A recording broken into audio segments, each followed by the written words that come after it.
एक ऐसा मैच जिसमें वेस्टइंडीज की घातक गेंदबाजी के सामने सौरव गांगुली, वीरेंद्र सहवाग और युवराज सिंह जैसे बड़े बड़े दिग्गज भी हार मान चुके थे और पूरे देश की उम्मीदें लगभग खत्म हो चुकी थी। तभी आता है एक ऐसा खिलाड़ी जिसे आज भुला दिया जा चुका है, जिसका नाम था संजय बांगड़, जो अपनी बॉलिंग और बैटिंग से भारत को कई मैचेस जितवा चुके थे। लेकिन उन्हें अकेला देखकर वेस्टइंडीज के कुछ सिरफिरे खिलाड़ियों ने घमंड में ये कह डाला कि ये मैच तेरी औकात से बाहर है, जिसके बाद कुछ ऐसा हुआ जिसे देखकर आपके होश उड़ जाएंगे। इसलिए इस वीडियो को पूरा जरूर देखना और कमेंट में जय हिंद जरूर लिखना। 15 नवंबर 2002 अहमदाबाद का ऐतिहासिक मैदान, जहां भारत बनाम वेस्टइंडीज के लिए महफिल सज चुकी थी। एक तरफ थे भारत के कप्तान सौरव गांगुली, जिन्होंने टीम इंडिया को डरना नहीं लड़ना सिखाया। ऑफसाइड पर गांगुली के शॉट इतने खूबसूरत थे कि लोग उन्हें गॉड ऑफ ऑफसाइड कहने लगे थे। वहीं दूसरी तरफ थे वेस्टइंडीज के कप्तान कार्ल हूपर, जिनकी गिनती उस दौर के महान कप्तानों में हुआ करती थी। खैर, टॉस होता है और भारत टॉस जीतकर पहले गेंदबाजी का फैसला लेता है और वेस्टइंडीज की घातक बल्लेबाजी को चुनौती देता है। जहां भारत की टीम में अनुभवी कप्तान सौरव गांगुली, विस्फोटक ओपनर सहवाग, वीवीएस लक्ष्मण, युवराज सिंह और राहुल द्रविड़ जैसे बड़े बड़े दिग्गज खिलाड़ी थे, जो अकेले ही किसी मैच का रुख बदलने की क्षमता रखते थे। लेकिन वहीं वेस्टइंडीज की टीम भी खूंखार खिलाड़ियों से भरी हुई थी, जिसमें थे सबसे खतरनाक क्रिस गेल और उनके अलावा रामनरेश सरवन, शिवनारायण चंद्रपाल और कार्ल हूपर जैसे खूंखार खिलाड़ी भी मौजूद थे। पूरा स्टेडियम खचाखच भरा हुआ था और इसी बीच मैच शुरू होता है। वहीं वेस्टइंडीज की तरफ से ओपनिंग करने आते हैं क्रिस गेल और वोवेल हाइंड्स, जो एक आक्रामक शुरुआत के लिए जाने जाते थे। और वहीं दूसरी तरफ बॉलिंग करने आते हैं भारत के सबसे अनुभवी और सबसे खतरनाक बॉलर जवागल श्रीनाथ, जिनकी बॉलिंग के सामने अच्छे अच्छे बल्लेबाजों का भी पसीना छूट जाता था। खैर, पहला ओवर आराम से निकल जाता है, लेकिन फिर क्रिस गेल अपना विस्फोटक रूप धारण कर लेते हैं और आशीष नेहरा को एक शानदार चौका लगा देते हैं। क्रिस गेल आज अलग ही रूप में दिख रहे थे और इसी बीच वो एक और खतरनाक चौका जड़ देते हैं और अपनी इस खूंखार पारी का आगाज कर देते हैं। इसके बाद मानो क्रिस गेल एक भूखे शेर की तरह भारतीय बॉलर्स पर टूट पड़ते हैं और चौकों और छक्कों की बारिश कर देते हैं। इसी बीच गेंदबाजी पर आते हैं आशीष नेहरा और क्रिस गेल आशीष नेहरा को भी नहीं छोड़ते और उनकी एक बॉल पर एक शानदार शॉट लगा देते हैं, जो सीधे बाउंड्री के पार चली जाती है। इसी बीच क्रिस गेल को देखकर दूसरे छोर पर खड़े वोवेल हाइंड्स भी अपने हाथ खोल देते हैं और अब दोनों तरफ से चौकों और छक्कों की बरसात हो रही थी और वेस्टइंडीज का स्कोर 5 ओवर में 25 रन हो चुका था। लेकिन दोनों ही बल्लेबाज आज रुकने के मूड में नहीं थे और अगली ही गेंद पर वो एक और शानदार चौका लगा देते हैं। अब क्रिस गेल विकराल रूप धारण कर चुके थे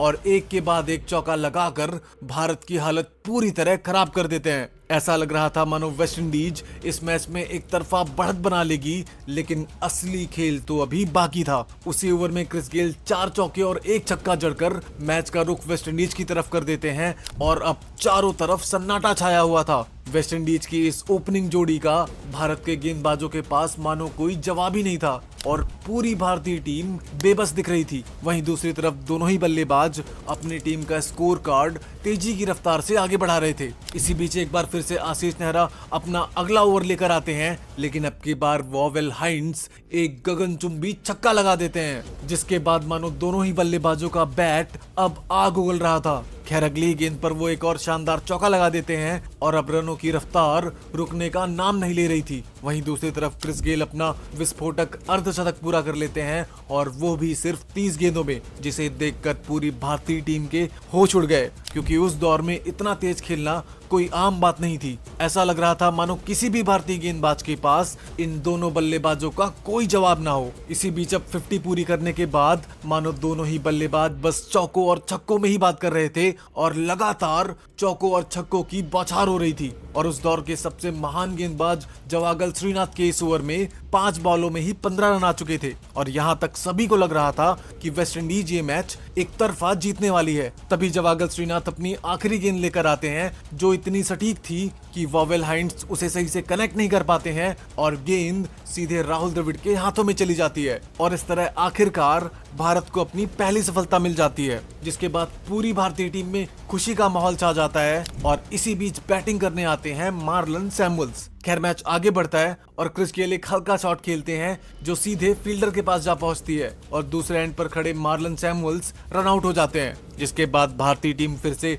मैच में अपनी वापसी का ऐलान कर देती है। और अब इसके बाद बैटिंग करने आते हैं वेस्टइंडीज की रीढ़ की हड्डी कहे जाने वाले रामनरेश सरवन, जिनकी बैटिंग के चर्चे उस समय पूरी दुनिया में होते थे। खैर मैच आगे बढ़ता है और रामनरेश सरवन आते ही एक जोरदार चौका मारकर सबको हैरान कर देते हैं। वहीं दूसरी तरफ क्रिस गेल, जो आज रुकने का नाम नहीं ले रहे थे, वो भी एक खूबसूरत चौका लगा देते हैं और इसके बाद मानो दोनों तरफ से चौकों और छक्कों की बरसात हो रही थी। देखते ही देखते वेस्टइंडीज का स्कोर 30 ओवर में 2 विकेट के नुकसान पर 175 रन हो चुका था। तभी क्रिस गेल ने अपनी शानदार विस्फोटक सेंचुरी भी पूरी कर ली, लेकिन फिर भी वो आज थमने का नाम ही नहीं ले रहे थे। दोनों ही बल्लेबाज अपना जलवा दिखा रहे थे और इसी बीच रामनरेश सरवन भी अपनी शानदार 50 जड़ देते हैं और वेस्टइंडीज का स्कोर 200 के पार पहुंचा देते हैं। और इस तरह दोनों ही बल्लेबाज आज मैदान पर अलग ही तांडव कर रहे थे। ऐसा लग रहा था मानो ये कोई वनडे नहीं बल्कि एक T20 मैच हो।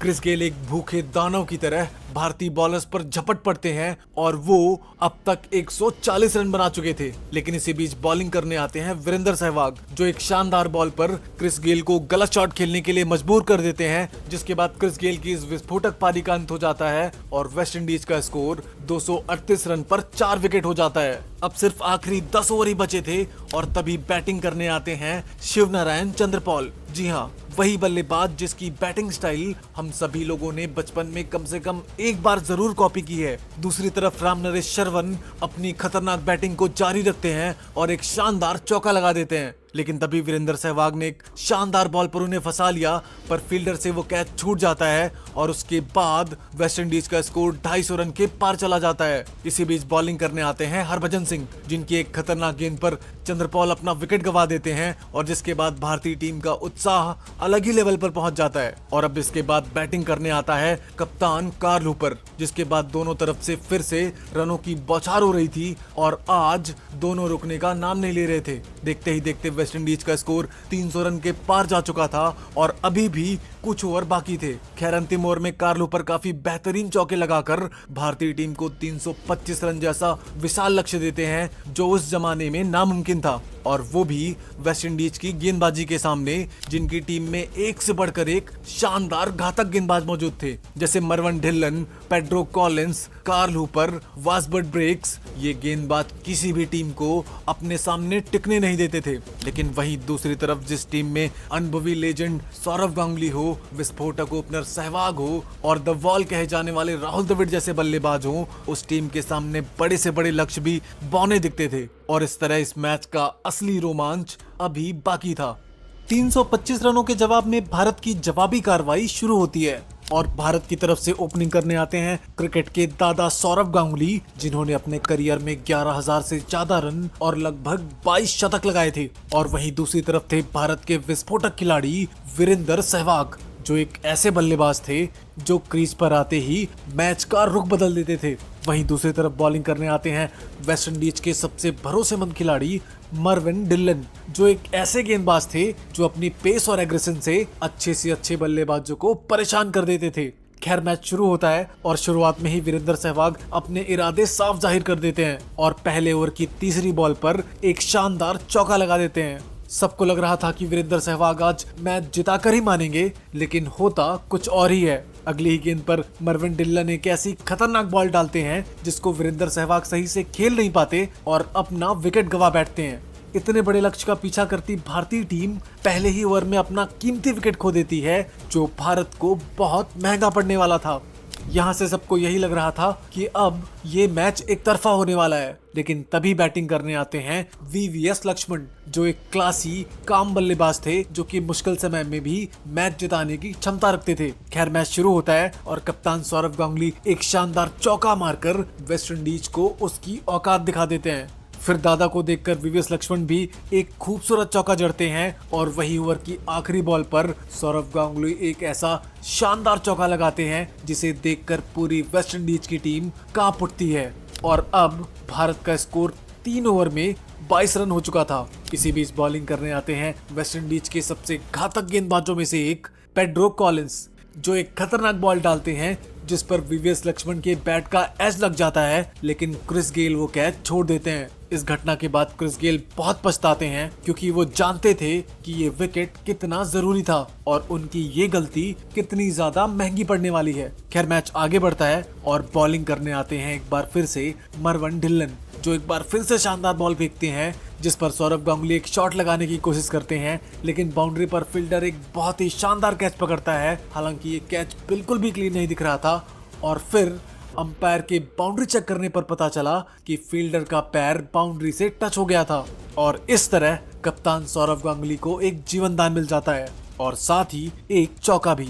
पहाड़ जैसे लक्ष्य के सामने भारतीय टीम गलतियों पर गलतियां कर रही थी और इसी बीच मैच आगे बढ़ता है। अब भारत का स्कोर 5 ओवर में 1 विकेट के नुकसान पर 37 रन हो चुका था, जिसमें 2 जीवनदान भी मिले थे। इसी बीच अपनी पुरानी गलतियों को भुलाकर सौरव गांगुली एक बार फिर से खूबसूरत चौका लगाते हैं और अपनी वापसी के संकेत देते हैं। इसके बाद गांगुली अगली ही गेंद पर एक और बढ़िया चौका लगाते हैं, जिसे देखकर पूरी वेस्टइंडीज की टीम हैरान हो जाती है कि ऐसा शॉट कोई कैसे खेल सकता है। अब लग रहा था कि भारत मैच में वापसी कर रहा है, लेकिन तभी अगली ही गेंद पर पेड्रो कॉलिंस एक खतरनाक बॉल फेंकते हैं जो एज लेकर सीधे कीपर के हाथ में चली जाती है और सौरव गांगुली इतने जीवनदान मिलने के बाद भी इस मौके को नहीं बुना पाते और आखिरकार आउट हो जाते हैं। इसके बाद ऐसा लग रहा था मानो भारत की पारी बिखर रही है और सबका यही मानना था कि वेस्टइंडीज की जीत लगभग तय है। इसी बीच भारतीय पारी को संभालने के लिए आते हैं द वॉल कहे जाने वाले राहुल द्रविड़, जो इतने महान बल्लेबाज थे कि टेस्ट मैच में पूरे दिन अकेले बैटिंग कर जाते थे और वही चीज उन्हें आज के दौर में सबसे महान बल्लेबाज बनाती है। आज के दौर में टेस्ट मैच 5 दिन चल भी नहीं पाते और लगभग 3 या 4 दिन में खत्म हो जाते हैं, लेकिन एक द्रविड़ थे जो लगातार कई दिनों तक बिना थके एक छोर को संभाले रहते थे। खैर मैच आगे बढ़ता है और द्रविड़ आते ही अपने इरादे साफ जाहिर कर देते हैं और एक शानदार चौका लगा देते हैं। आज मानो वो बता रहे थे कि वो भले ही टेस्ट मैच के लिए जाने जाते हों, लेकिन इस ओडीआई को वो एक T20 मैच की तरह खेलने वाले हैं। जिसके बाद भारत का स्कोर 50 रन के पार चला जाता है और अब राहुल द्रविड़ और वीवीएस लक्ष्मण दोनों ही बल्लेबाज भारत की इस बिखरी हुई पारी को संभालते हुए दिखते हैं। दोनों ही बल्लेबाज अपने धैर्य का प्रदर्शन करते हैं और इसी बीच वीवीएस लक्ष्मण एक तेज तर्रार चौका लगा देते हैं। ऐसा लग रहा था मानो लक्ष्मण आज रुकने वाले नहीं है। वो एक शानदार चौका मारकर वेस्टइंडीज को उसकी औकात दिखा देते हैं और लक्ष्मण के इस भयानक रूप से पूरी वेस्टइंडीज की टीम बौखला उठती है। वेस्टइंडीज के खिलाड़ी ये जानते थे कि ये बल्लेबाज अगर ऐसे ही बल्लेबाजी करते रहे तो वो ये मैच जरूर हार जाएंगे, लेकिन तभी बॉलिंग करने आते हैं एक बार फिर से वेस्टइंडीज के मेन गेंदबाज पेड्रो कॉलिंस, जिनकी एक शानदार गेंद पर राहुल द्रविड़ आराम से खेलते हैं और सिंगल लेने के चक्कर में भाग पड़ते हैं। लेकिन दूसरे एंड पर खड़े लक्ष्मण बॉल नजदीक होने के कारण नहीं भागते और मिसअंडरस्टैंडिंग के कारण राहुल द्रविड़ आउट हो रहे थे, लेकिन फिर फील्डर के गलत थ्रो के कारण वो बच जाते हैं। अब ऐसा लग रहा था कि मानो फील्डर की इस गलती का खामियाजा आज पूरे वेस्टइंडीज को उठाना पड़ेगा, जिसको एकदम सही साबित किया राहुल द्रविड़ ने। उन्होंने अगली ही बॉल पर एक चौका मारकर वेस्टइंडीज को ये दिखा दिया कि उन्होंने कितनी बड़ी गलती कर डाली है। अब दूसरे छोर पर खड़े वीवीएस लक्ष्मण भी एक भूखे शेर की तरह वेस्टइंडीज के गेंदबाजों पर टूट पड़ते हैं और एक शानदार चौका लगाते हैं। वेस्टइंडीज के खिलाड़ियों पर दबाव साफ दिख रहा था, जिसके बाद अब ये दोनों खिलाड़ी रुकने का नाम नहीं लेते और इसी बीच लक्ष्मण एक और ताबड़तोड़ चौका मारकर वेस्टइंडीज को दिन में तारे दिखा देते हैं और इसके तुरंत बाद ही वीवीएस लक्ष्मण एक सिंगल के साथ अपनी विस्फोटक हाफ सेंचुरी पूरी कर लेते हैं और पूरी वेस्टइंडीज टीम की बोलती बंद कर देते हैं। अर्धशतक पूरा करने के बाद अब लक्ष्मण अपना खूंखार रूप धारण कर लेते हैं और मैदान पर तांडव करने लगते हैं। लगातार चौकों और छक्कों की बौछार हो रही थी और जिसके बाद पूरी दुनिया वीवीएस लक्ष्मण के इस रूप को देखकर दंग रह जाती है। लेकिन इसी बीच बॉलिंग करने आते हैं कप्तान कार्ल हूपर, जो आज बल्लेबाजी से अपना दमखम दिखा चुके थे और अब बॉलिंग से कमाल करने के लिए आए थे। हूपर एक शानदार बॉल फेंकते हैं जिसे लक्ष्मण हवा में खेल देते हैं, लेकिन वहीं खड़े फील्डर से वो कैच छूट जाता है, जिसे देखकर पूरी वेस्टइंडीज की टीम आग बबूला हो जाती है। खैर टारगेट अब भी बहुत बड़ा था और इस मैच को जीतने के लिए वनडे की तरह नहीं बल्कि T20 की तरह खेलने की जरूरत थी। और अब इसके बाद राहुल द्रविड़ भी अपने रौद्र रूप में आ जाते हैं और एक शानदार चौका लगाते हैं दोनों तरफ से चौकों की बरसात हो रही थी। ये देखकर वेस्टइंडीज की टीम परेशान हो उठती है कि आखिर वो करे तो करे क्या। भारत का स्कोर 25 ओवर के बाद 2 विकेट के नुकसान पर 148 रन हो चुका था और यहाँ से लग रहा था मानो भारत ये मैच आसानी से जीत जाएगा। लेकिन तभी एक बार फिर से बॉलिंग करने आते हैं कप्तान कार्ल हूपर, जो एक साधारण सी गेंद डालते हैं जिस पर लक्ष्मण एक बहुत ही साधारण शॉट खेलते हैं और सिंगल लेने के चक्कर में रन आउट हो जाते हैं। अब इस विकेट के बाद वेस्टइंडीज की खुशी का ठिकाना नहीं था और ऐसा लग रहा था मानो उनकी कोई मुराद पूरी हो गई हो। वहीं दूसरी तरफ वीवीएस लक्ष्मण अपनी महत्वपूर्ण 66 रनों की पारी खेलकर पवेलियन लौट जाते हैं और इसी बीच वेस्टइंडीज की टीम में खुशी का माहौल था। लेकिन अब बैटिंग करने आते हैं सिक्सर किंग युवराज सिंह, जिनकी बैटिंग के बारे में उस समय पूरी दुनिया जान चुकी थी, क्योंकि वो एक फियरलेस मैच विनर थे जो कभी भी मैच का रुख पलट दिया करते थे। खैर मैच आगे बढ़ता है और विकेट गिरने के बाद भी राहुल द्रविड़ अपने उसी अंदाज में खेल रहे थे। वो एक बार फिर से ताबड़तोड़ चौका मारकर वेस्टइंडीज को फिर से जमीन पर गिरा देते हैं और राहुल द्रविड़ को खेलता देखकर अब भला युवराज सिंह कहां चुप रहने वाले थे। उन्होंने भी एक विस्फोटक चौका लगाया और अपनी शानदार पारी का आगाज कर दिया।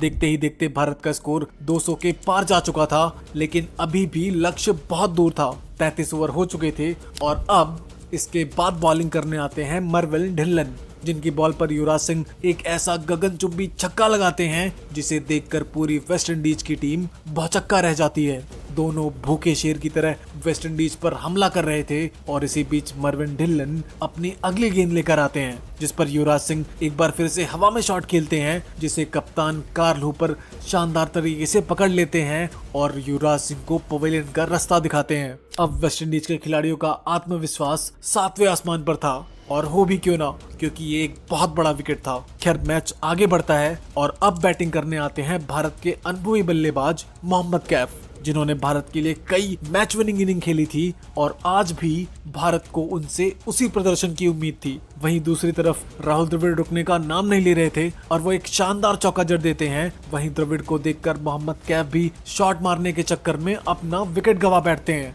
अब यहाँ से मैच जीतना भारत के लिए बहुत मुश्किल होने वाला था, क्योंकि अगले 12 ओवर में भारत को जीतने के लिए 94 रनों की जरूरत थी, जो बेहद ही मुश्किल होने वाले थे, लेकिन असंभव नहीं।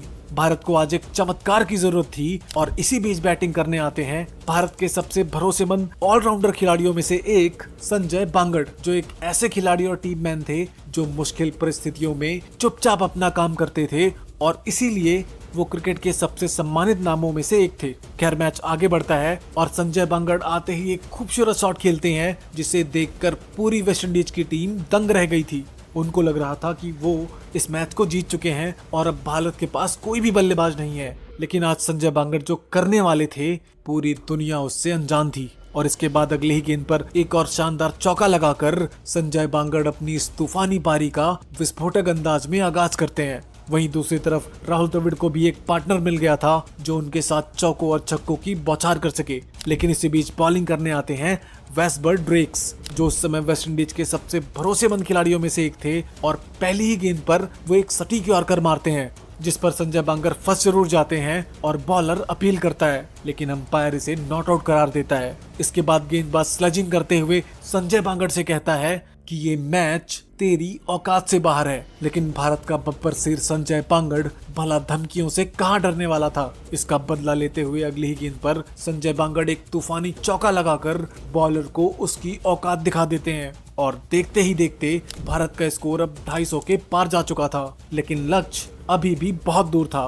क्योंकि भारत को जीतने के लिए अगले 10 ओवर में 70 रन चाहिए थे। इसी बीच बॉलिंग करने आते हैं कप्तान कार्ल हूपर, जो एक खतरनाक बॉल फेंकते हैं जिसे संजय बांगड़ हवा में खेल बैठते हैं, लेकिन फील्डर एक बार फिर से कैच छोड़ देता है। और आज इस मैच में वेस्टइंडीज के फील्डर्स ने बहुत सारे कैच छोड़े थे और ये गलतियां इस मैच के आखिर में उन्हें बहुत महंगी पड़ने वाली थी, और जिसको एकदम सही साबित किया राहुल द्रविड़ ने। उन्होंने एक शानदार चौका जड़कर वेस्टइंडीज के जख्मों पर नमक छिड़क दिया। अब भारत को जीत के लिए 52 गेंदों पर 59 रनों की जरूरत थी और अगली ही गेंद पर संजय बांगड़ सामने की तरफ एक गगनचुंबी छक्का जड़कर वेस्टइंडीज को उसकी औकात दिखाते हैं। आज संजय बांगड़ कुछ अलग ही मूड में दिख रहे थे और वो खूंखार शेर की तरह वेस्टइंडीज के बॉलर्स पर झपट पड़ते हैं, जिसे देखकर पूरी वेस्टइंडीज की टीम आज हैरान थी कि आज उनके साथ आखिर क्या हो रहा है। उस दौर की वेस्टइंडीज की बॉलिंग लाइनअप बहुत ही मजबूत हुआ करती थी। खैर, मैच एक बार फिर से आगे बढ़ता है और संजय बांगड़ एक और तूफानी चौका लगाकर वेस्टइंडीज की पूरी उम्मीद पर पानी फेर देते हैं। उस दिन संजय बांगड़ वो तांडव मचा रहे थे जिसके किस्से सुनकर आज भी लोग रोमांच से कांप उठते हैं। खैर, आज संजय बांगड़ नाम का तूफान थमने वाला नहीं था और वो एक और विस्फोटक चौका जड़ देते हैं। अब टीम का स्कोर 45 ओवर में 300 रनों के पार जा चुका था और अभी भी टीम इंडिया को जीतने के लिए लगभग 25 रनों की जरूरत थी, जो इतना भी आसान नहीं होने वाला था क्योंकि वेस्टइंडीज को इस मैच में वापसी के लिए सिर्फ एक विकेट की जरूरत थी और उनके मेन बॉलर्स आने अभी बाकी थे। खैर, मैच आगे बढ़ता है और संजय बांगड़ अपनी विस्फोटक 50 पूरी कर लेते हैं और एक शानदार सेलिब्रेशन करते हैं। संजय बांगड़ दुनिया को ये दिखा देते हैं कि आखिर क्यों वो दुनिया में सबसे अलग है। संजय बांगड़ की 50 होते ही राहुल द्रविड़ भी अपना तूफानी शतक पूरा करते हैं और एक शानदार सेलिब्रेशन करते हैं। दोनों आज दुनिया को ये बता रहे थे कि आखिर क्यों उन्हें सबसे मुश्किल परिस्थितियों में याद किया जाता है। अब इसके बाद मानो दोनों ही बल्लेबाज अपने बैट से आग उगल रहे थे और दोनों तरफ से चौकों और छक्कों की बरसात हो रही थी। कभी राहुल द्रविड़ तो कभी संजय बांगड़, दोनों ही बेहतरीन शॉट्स खेलकर वेस्टइंडीज की जीत की उम्मीद को पूरी तरह से खत्म कर देते हैं और इंडिया का स्कोर 320 रनों के पार चला जाता है। अब टीम इंडिया को जीतने के लिए 15 गेंदों में सिर्फ 2 रनों की जरूरत थी और राहुल द्रविड़ एक शानदार शॉट लगाकर टीम इंडिया को एक बेहतरीन जीत दिलवाते हैं। और खिलाड़ियों का ये सेलिब्रेशन बता रहा था कि ये जीत उनके लिए कितनी ज्यादा जरूरी थी। आज जिस संजय बांगड़ को दुनिया भूल चुकी है, उसी संजय बांगड़ ने वनडे के दौर में T20 जैसे खेलकर भारत को एक शानदार जीत दिलवाई थी। संजय बांगड़ की इस पारी को देखकर वेस्टइंडीज की टीम ये मान चुकी थी कि किसी भी भारतीय को कमजोर समझना बेवकूफी से कम नहीं होगा, क्योंकि क्रिकेट में पासा कभी भी पलट सकता है और इसका अंदाजा आप इस मैच से लगा सकते हो। बांगड़ के इस शक्ति प्रदर्शन की बदौलत भारत एक हारा हुआ मैच जीत में बदल देता है और वेस्टइंडीज को उसकी औकात दिखा देता है। वैसे दोस्तों, आप संजय बांगड़ की इस ऐतिहासिक पारी को 10 में से कितने नंबर देना चाहेंगे, हमें कमेंट करके जरूर बताना और साथ ही ये भी बताना कि 90 के दशक का आपका सबसे पसंदीदा खिलाड़ी कौन था। उम्मीद करते हैं आपको ये वीडियो पसंद आया होगा, इसलिए वीडियो को लाइक और ज्यादा से ज्यादा शेयर करें। और हाँ, अगर चैनल पर नए हैं तो चैनल को सब्सक्राइब करना बिल्कुल मत भूलना, क्योंकि आगे और भी शानदार वीडियोस आने वाली हैं। मिलते हैं अगली वीडियो में।